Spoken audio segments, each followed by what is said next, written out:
Seminário de Consciência Negra de Pelotas é organizado e coordenado pelo Grupo DEA Design Escola e Arte da Universidade Federal de Pelotas, com o objetivo de trazer à população pelotense um amplo conhecimento que envolvam as causas de etnia negra de forma transversal e que tratem de cidadania, com o seu patrono, nesta edição, Juvenal Morena Peni.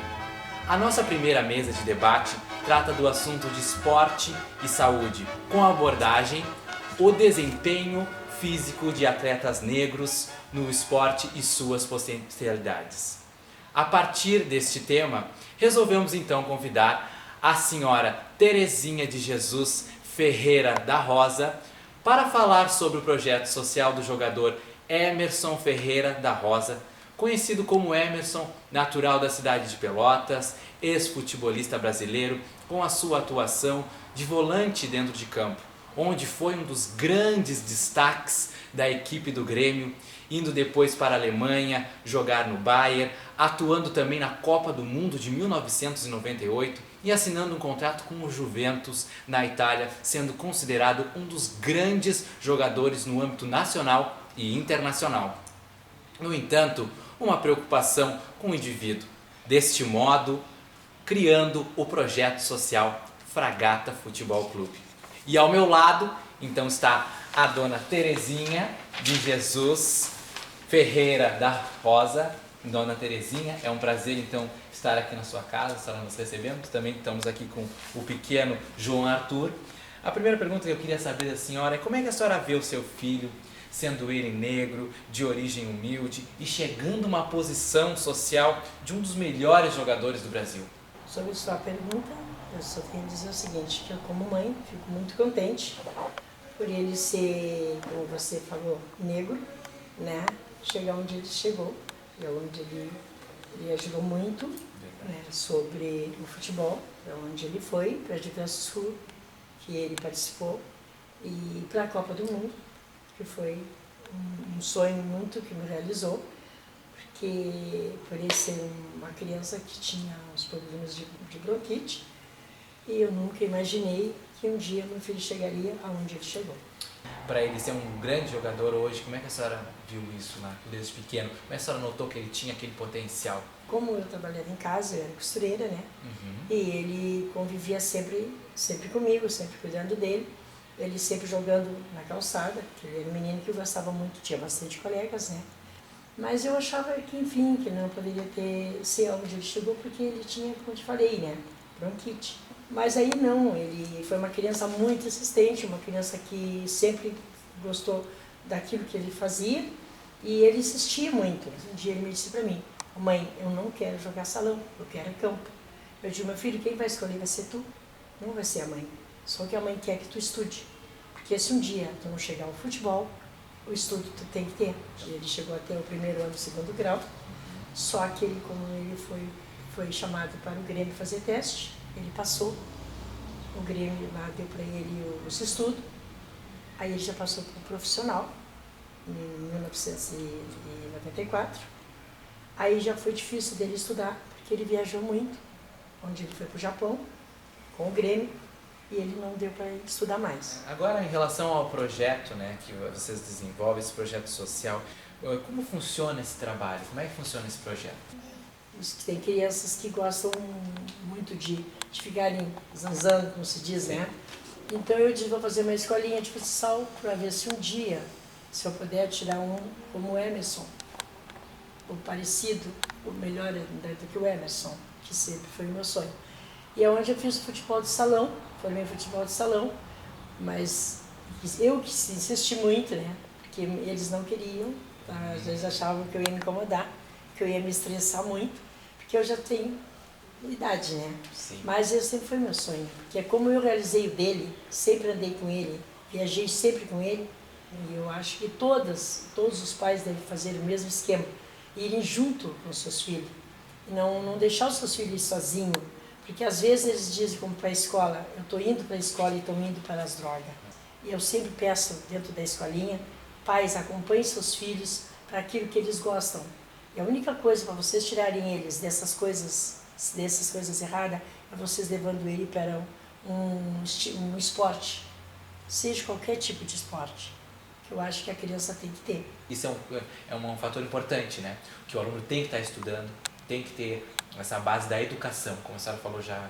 Queria que a senhora contasse um pouquinho mais dessa parte que vocês têm de conscientização, tem até acompanhamento psicológico, eu sempre vi lá vocês também, porque a gente sabe, né, que eles ficam com muitos problemas em relação, porque começa muito jovem, né? Sim. A carreira no futebol é muito jovem. E o psicológico, ele acaba ficando abalado, né? Olha, eu sempre converso com os pais e os alunos e peço para eles estudarem e mostrar boletim para nós, que a gente exige o boletim e o comportamento também, porque dentro da minha escolinha eu botei como se diz assim, uma lei de como fosse mãe para filho. Então eu peço aquilo tudo que eu dei para o Edson e para o Emerson, eu peço para os meus atletas e eles me correspondem. E, dona Terezinha, eu li um relato do Emerson que ele diz assim: poucas são as crianças, os adolescentes que sabem o quanto é difícil chegar ao sonho de ser atleta profissional de futebol. Muitos querem, mas poucos chegam a realizar seus sonhos, pois não tiveram a possibilidade de aprender e escolher o caminho ideal para seguir suas trajetórias. Queria que a senhora me dissesse assim, como é que a senhora vê para os negros, na população em geral, de condição financeira baixa, em colocar os seus filhos para treinar nos grandes clubes? Como é que a senhora vê lá no grupo? No meu grupo, lá dentro da minha escolinha, Garotos de Ouro, a gente faz assim, para não deixar essas crianças estarem na rua, eu tenho muitas crianças lá que não pagam a mensalidade. Tá? Só que a única coisa que eu peço é os fardamentos, porque são tudo com fardamento das escolinhas, para ficar mais bonito, para não ter uma criança com roupas diferentes, é a única coisa que eu peço. Mas tem crianças lá dentro que a gente está ajudando, tem muitas crianças que não têm possibilidade de comprar um tênis ou comprar uma meia, a gente ajuda muito. Dona Terezinha, e em relação aos Garotos de Ouro, quantos começaram com a senhora, quantos ainda tem hoje?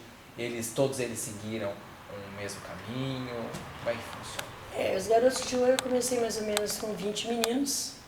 Hoje eu tenho 70 meninos na escolinha, meninos de diversas idades, eu tenho os pequenininhos de 6 aninhos até os 14 anos. E muitos meninos foram fazer teste, tem uns que estão jogando, mas não profissional, porque chegaram e eles não foram até o fim, né? Vieram embora, estão trabalhando, só que são meninos que graças a Deus não entrou na droga, são famílias responsáveis, são pais que educaram muito bem também, e os meninos se saíram bem. Todos seguiram um caminho bom. Todos seguiram um caminho bom. Bom, e em relação ao centro de treinamento esse do Emerson Novo, a gente sabe que vai ser uma coisa bem grande, assim. O que a senhora dissesse, o que vai ter lá? Lá vai ter centro, vai ter academia, vai ter sala para médico, para massagem, né? Vamos ter alojamentos, uma cozinha, um bar, temos uma sala para os diretores. Sim. E temos também para os preparadores físicos, temos também salas para jogadores, né? Vestiários. Sim. Temos 2 vestiários, que grandes vestiários, são para os nossos atletas e os atletas visitantes. Fizemos também uma sala para o Emerson, né? Porque ele vai estar presente no dia de jogos. Sim. E vai ter diversas coisas lá, onde eles vão fazer uma homenagem para ele. Vão colocar eles num tipo de um jardim da fama, como se diz, onde vão colocar os times todos que ele jogou, por onde ele começou e aonde ele terminou. Agora, então, para a gente finalizar, dona Terezinha, eu gostaria que a senhora deixasse uma mensagem para o pessoal e lembrasse em relação essa coisa da fama, das ilusões, dos empresários. Se a senhora dissesse para o pessoal um pouquinho. A gente nunca se ilude com certas pessoas que às vezes vêm dizendo que vão levar os filhos para jogar num time, que vão pagar isso, pagar aquilo. Não, os pais têm que olhar muito bem, porque isso é uma coisa muito séria. A gente está pensando que está lidando com alguma pessoa séria e depois no fim eles não são. Então os pais têm que olhar muito bem, têm que ler os papéis bem direitinho e se verem o que estão assinando. Não é para qualquer pessoa que a gente possa entregar o seu filho. Porque às vezes tem empresários que chegam e dizem, eu vou levar o seu filho para tanto, e no fim não é empresário. Isso tem que ser uma coisa muito bem organizada, muito bem pensada, e tem que conversar muito bem com os pais. Eles que não assinem qualquer papel, leem bem antes de assinar, porque a responsabilidade é muito grande. Porque às vezes o pai lê e não sabe o que está lendo. Então tem pessoas que é muito responsáveis sobre o futebol, vai indicar como um advogado, somente no ramo do futebol, né? Ele vai ler papel e vai dizer sim ou não. E o que a senhora diz para aquelas pessoas que querem seguir essa carreira de jogador, não só de jogador, mas na carreira como um atleta? O que a senhora diz pro pessoal? Que eles lutem por aquilo que eles querem, que eles se esforcem bem, porque existe bastante gurizinhos, meninos, né, adolescentes que querem jogar. Só que eles não se influem muito, não se iludem muito só pelo futebol, ele tem que se iludir também pelo estudo, porque o futebol é uma carreira curta. Hoje ele está com 15 anos, você acha que pode jogar, de repente ele vai até os 21 anos, é a idade que encerra. Se ele não pegar uma idade adolescente, seguir a carreira, se esforçar pelo futebol, ele acaba a idade aumentando e aos 21 anos ele não tem como fazer em teste. A idade aí termina, eles têm que ter estudo por causa disso. Então tá. Dona Terezinha, foi um prazer então estar aqui com a senhora, nos receber o Grupo DEA aqui dentro da sua casa, contar um pouquinho dessa trajetória que é e o seu trabalho que é muito importante e contribui para uma sociedade melhor. Agradeço a vocês todos por tudo isso que vocês estão fazendo. Desculpa alguma coisa, né, que alguma coisa errada, mas era isso que eu tinha que dizer para vocês. Então tá. Que a história do Emerson é essa, claro que é uma história bem grande, mas só que a gente não dá para contar tudo, tem que ser devagar. Então contar mais ou menos pouco que sabe. A gente agradece então, agradecemos a senhora, né, Dona Terezinha, que nos teve aqui recebendo na sua casa, a Universidade Federal de Pelotas, em especial o Grupo DEA Design Escola e Arte, a Secretaria de Projetos Especiais, Prefeitura Municipal de Pelotas, ao Clube Cultural Ficaí, a câmera e edição do acadêmico de cinema Thales Castro. E para maiores informações sobre este projeto, você pode acessar o site www.fragatafc.com.br e para conhecer um pouco mais do nosso Grupo DEA, Design Escola e Arte, você acessa deaufpel.blogspot.com.